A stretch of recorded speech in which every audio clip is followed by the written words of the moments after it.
Il n'est pas seulement important, il est fondamental aujourd'hui quand on voit la situation économique de la Belgique et de l'Europe en fait. Les cessions et les projets de cession sont de plus en plus nombreux parce qu'on fait face en fait à la génération des boomers qui cèdent leur entreprise et il n'y a pas assez de repreneurs. Ou en tout cas, il n'y a pas assez de mise en parallèle. Et donc, des plateformes ou des cours comme ce qui est proposé aujourd'hui avec la Maison du Repreneuriat s'inscrivent dans un projet sociétal d'abord parce qu'elles permettent de mettre des gens en contact, de former, d'engager, d'informer aussi sur ce que ça représente. Et puis en plus, elles permettent de répondre à un projet économique. La Maison du Repreneuriat répond à un besoin tant pour les cédants qui ne savent pas à qui s'adresser, qui ne savent pas comment se passe le processus de cession d'une entreprise, qu'au niveau des repreneurs qui ne sont pas spécialement des repreneurs familiaux et qui désirent reprendre une société. Donc ça leur permet d'avoir tout un processus où ils peuvent communiquer, échanger, avoir les bonnes pratiques. Parce que reprendre une société ou la vendre, ce n'est pas en étant seul dans son coin qu'on va progresser, il faut vraiment pouvoir échanger avec les autres.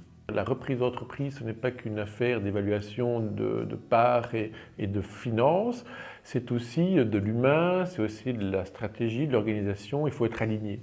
Et donc, c'est pas, tiens, j'ai vu une boîte, ça me tente de la reprendre et dans un mois, j'y suis.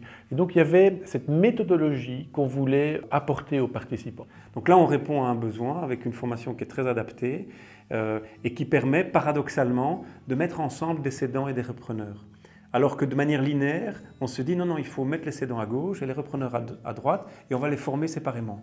Alors qu'en fait, c'est ça l'idée et l'approche géniale et paradoxale de la Maison du Repreneuriat, c'est que non, on va les former ensemble. Puisque qu'on soit cédant ou qu'on soit repreneur, on a beaucoup de choses à apprendre. On a besoin de temps pour prendre le temps, comme on dit, de réfléchir. On est beaucoup trop la tête dans le guidon quand on est cédant et quand on est repreneur, on ne sait pas très bien à quoi on s'engage. Ramener les deux parties ensemble dans un programme comme ça, c'est vraiment se donner ce temps de réfléchir sur ce qu'on veut faire.